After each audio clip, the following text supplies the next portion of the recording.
Hey, so yeah, thanks for coming. I appreciate you showing up.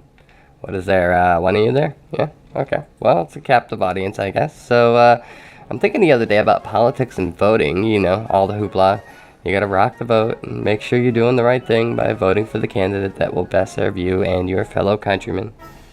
You have to choose the one person that will look impressive to the rest of the world while simultaneously keeping the country honest and just and safe and clean.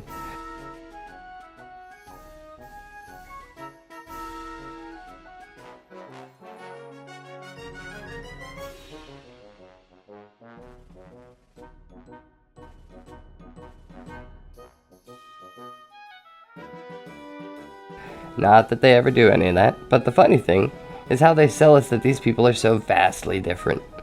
One, the polar opposite of the other in so many ways, the antithesis of one another. How is it that these people who sometimes seem to hate each other, how is it that they are always related? How is that? I mean, how does that work?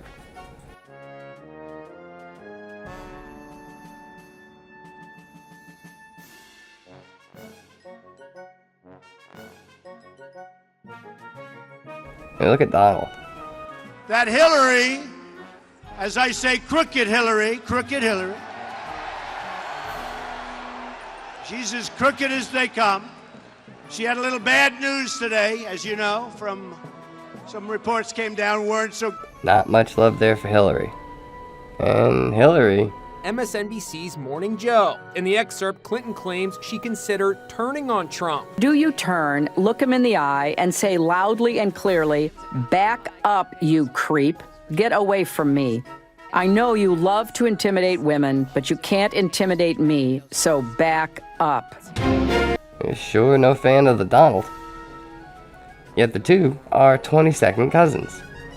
Now, that isn't exactly next to kin, but if you look at the greater picture, almost every American president ever, sans two, can be traced back to British royalty.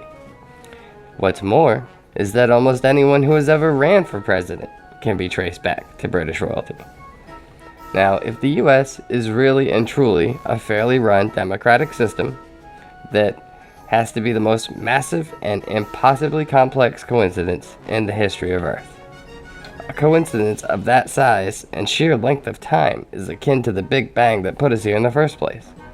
I mean, we're talking about one man-sized coincidence here.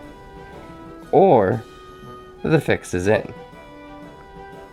Now, if the fix is in, and we know it and do nothing about it, it's kind of our fault, right? I mean, that sucks, I know, but that's the reality of the situation. If we allow it to happen, it's our own fault. I sometimes think that most people do believe in conspiracy theories, but they act like they don't because then they know that they'd have to do something about it. And doing something about it means that the people who will be most convenient or most inconvenienced by setting things right again will be me and you. And nobody wants to sacrifice their comfortable little life to make things right, because that's way too much to deal with, right?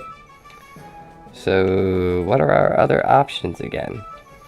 Oh yeah, the coincidence, which is not very likely.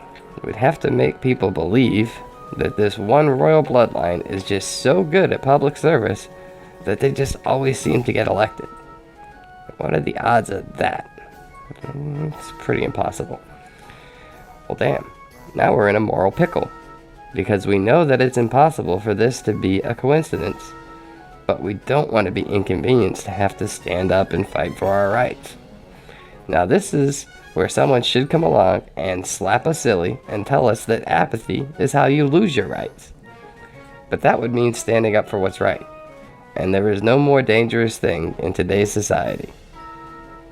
So instead, we'll all just stand around with our hands in our pockets and our thumbs in our bums, acting like 22nd cousins is so far apart that it's really no big deal, right?